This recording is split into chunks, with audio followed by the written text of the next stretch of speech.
How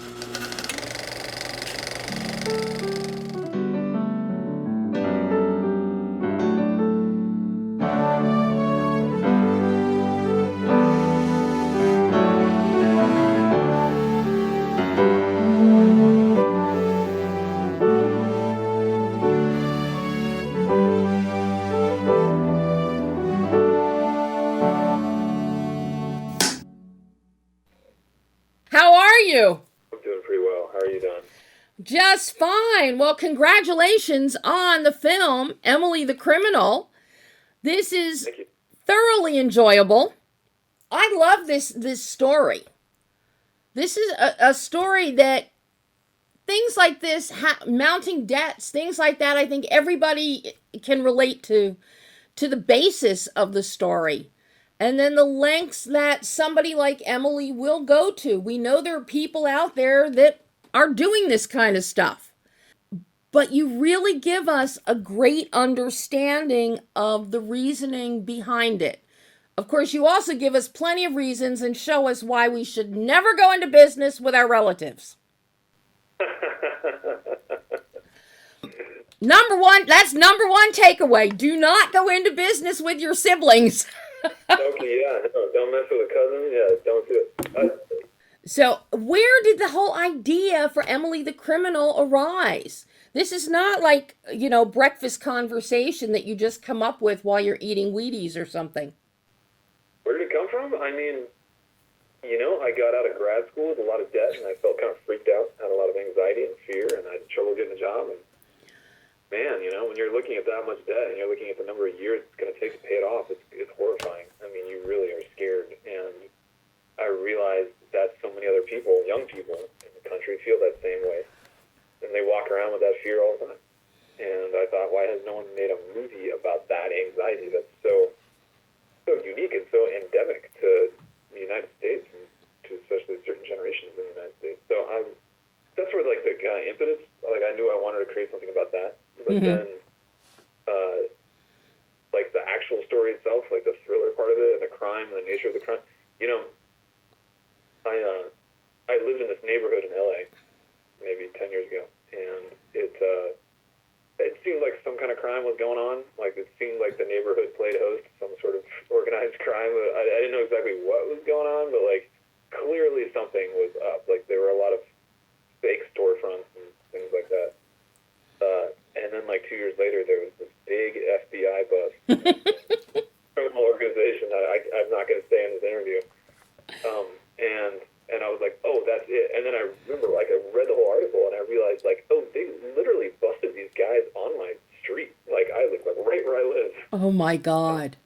Oh, they were doing this right. I even knew who the guys were. I saw them. I was like, oh, it's that guy who always takes my parking spot. And I was like, holy crap. I just felt like this was so accessible and so, real. So I read what they've been up to, and a lot of it was stuff that I wasn't interested in, drug running and, guns. They, were importing guns and selling them. And I was like, we've seen all that stuff so many times. But then the interesting thing was that they were conducting this really elaborate, credit card fraud ring, where they would make dummy cards and then employ people kind of off the street to go buy, buy stuff from stores.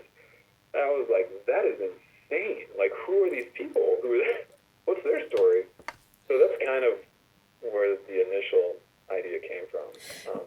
Did you do any research into the process itself of how they make the dummy cards and all of that? Because you've got incredible, your DP, Jeff Bierman, the two of you have this shot so well in a very similar, you have a verite documentary feel to it with all the close-ups, especially a lot of the ECUs, but you really show us the precision. You dial it, one digit, pull the crank, dial it, another, pull the crank. It's really fascinating.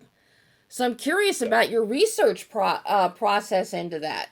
Sure. I think I found a YouTube video. Oh, God. It's a big fraud.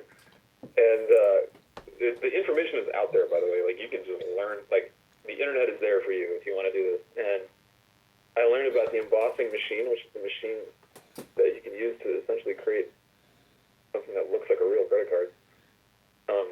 And I was fascinated by kind of the cinematic opportunities of an embossing. Mm-hmm. It's a very cinematic item. It makes a lot of fun noises, and it's kind of a tactile process. So you've got a crank and a thing you pull and a tray, and I immediately thought that would look really good on camera, and it's something that people haven't seen. And as a filmmaker, you're always looking for that. You're looking for something that's cinematic and something that's new to people, something where they go, oh, is that a real thing? Is that, oh, wow, you know? And it's so rare that you find something that people haven't seen already. So Yeah. when I found that, I thought, well, that's great. I'm going to do that. Well, what I love is, number one, I love the whole tactile aspect of it. It's very sensory. But I have to tell you, I was so fascinated with it when I finished watching the film. I actually picked up a credit card of mine that just came in the mail the other day just to feel the embossing. And they've changed it so much so that it's barely there. Yeah. So it's really interesting and then to compare it to another card that has the traditional old, really upraised embossing in there. So I found that really striking to watch this process in your film and then to actually look and compare at what I have in my hands. I thank you for that. I think that's a great, great visual and sensory addition to your construct. Granted, you've got Aubrey in here, and Aubrey is perfection. You got Theo in here as Youcef. I'm a big admirer of Theo's. But it really comes down to the three of you, the trifecta of you as writer director, Aubrey as lead actress, as Emily and a producer, and Theo as Youcef. How did that collaboration work to bring this to life? Because it's very seamless. The way emotion is brought out, the way you bring a sensitivity with the characters and with the story. It's like everybody is not a thug, which is really striking. So I'm curious about this trifecta collaboration the three of you have. Sure. I'm so glad you feel that way. I think it starts with the script. It starts with the script to having all those things already and being very clear about those things. And then by the time you get actors on board, like they've read it and they're really clear on it too. So by the time we're actually like rehearsing and shooting the movie, like they're really just doing the scenes. And the collaboration is just how can we make it as truthful as we can, you know? How can we throw anything out that just feels like it's BS and only keep the parts that feel honest to the characters? But I think it's a lot of just like everyone has to understand what movie they're in. Everyone has to know that they're in the same movie, the same kind of movie. And that came from the script and everyone reading it and having kind of the same vision for it. I also gave the actors movies to watch, you know? Like I gave them homework, like go watch this, and which they did. And so by the time they came to, you know, by the time we all came together, like it was pretty clear what I was going for. There wasn't a lot of like guessing. It was like they knew. Mm-hmm. They knew what it was supposed to be. What were your cinematic references that you wanted them to watch? I had everyone watch a couple movies by this French director named Jacques Audiard, who made a movie called The Beat That My Heart Skipped back in 2005. That's one of my favorites ever came out in the United States. And then he made another called A Prophet, which came out in 2009. Both of those movies were the biggest references for us. They have aesthetic and kind of an attitude that I really love. And the performances just have a certain quality to them. It's hard to explain if you haven't seen this guy's movies, but you never feel like you're watching performance. You just feel like you're watching like behavior, kind of. Mm-hmm. Like people almost never seem to even have like conversations in his movies. Like they're always engaged with some physical activity and like kind of grunting or just saying whatever they have to say. They're very active, physical movies that are, to me, that is the thing to aspire to. It's very easy to make something where people just sit and talk to each other in an organized way. Like that's like the easiest thing ever. It's really hard to get something that feels like life, that's physical and moving and behavioral. And that's what I wanted, and that's what I made clear to everyone, not just the actors, before we started. But by the time Aubrey and Theo came on, like they knew that they're in that movie, and that's what it is. So they play ball. Well, and this is one of the interesting things about your cinematography and the visual grammar, because everything, there is constant movement, just like life. There's constant movement. And there isn't a lot of sitting around and just talking and saying, gee, do I want to be a criminal or don't I want to be a criminal? We see Emily at her delivery food service job, and she just goes through the motions, goes through the motions. She doesn't talk about it. She just keeps going through. And I really found that striking. Or going through the store, looking for the TVs that she wants. And you don't need any words for that. You really capture that so well. Thank you. I'm glad that's how you feel. How challenging was it to come up with your visual design, your visual tonal bandwidth, in blocking this out? Because it does have such a verite kind of feel to it. And you have a lot of locations here. Oh, God, we had 1 billion locations. You are right to say that. That was the hardest part of making this damn movie, was too many locations. Too many scenes, too many locations, and not enough time.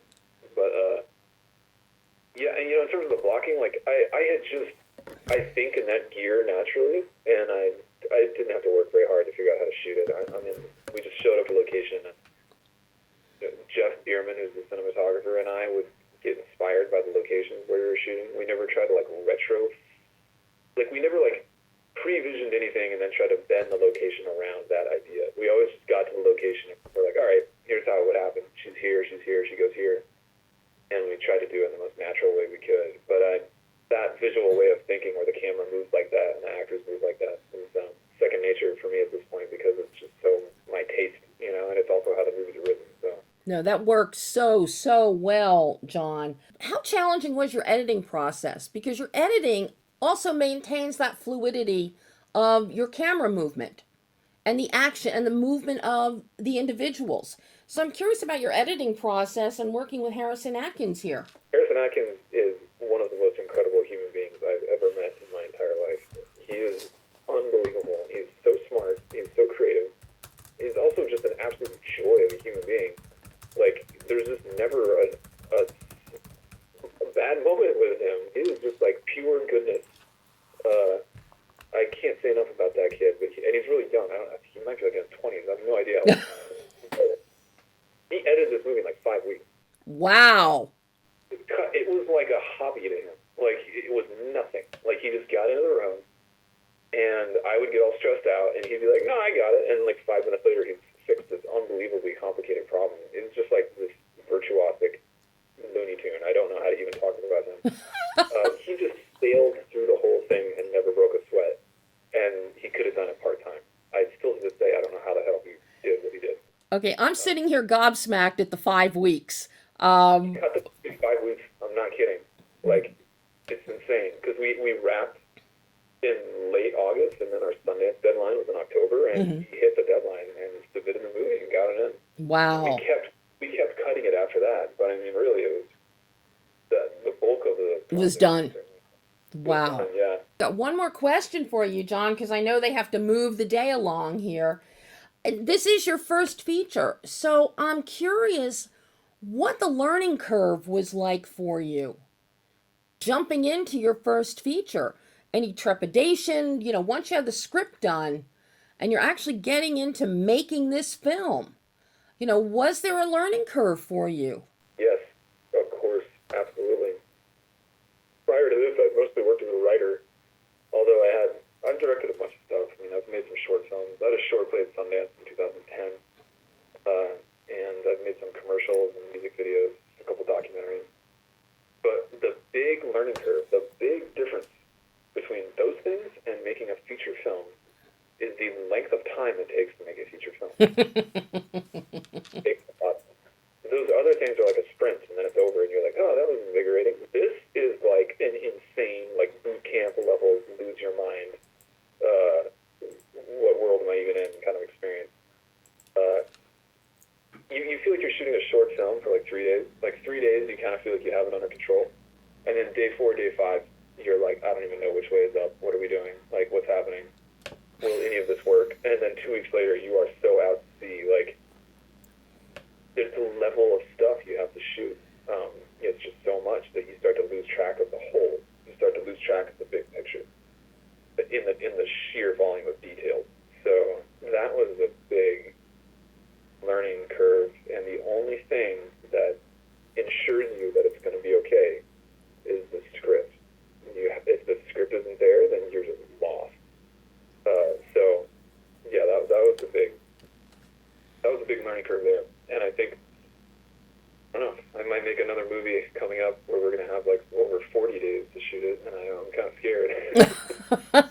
Well, job well done with Emily the Criminal.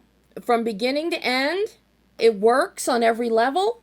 You carried through your theme. You used your production design, you used costuming, hair, and makeup to show character development within the character of Emily. Really, just so well done, John. I can't wait to see what you do next. Well, thank you so much. I'm so happy that you feel this way. And thank you for watching. Oh my God, I have to see it again just for all the little details that you captured. Please do. And go see it in the theater and tell other people to see it in the theater. How's that? I certainly will, John. Thank you so much. Thank you so much. Have a great day. You too. Bye bye.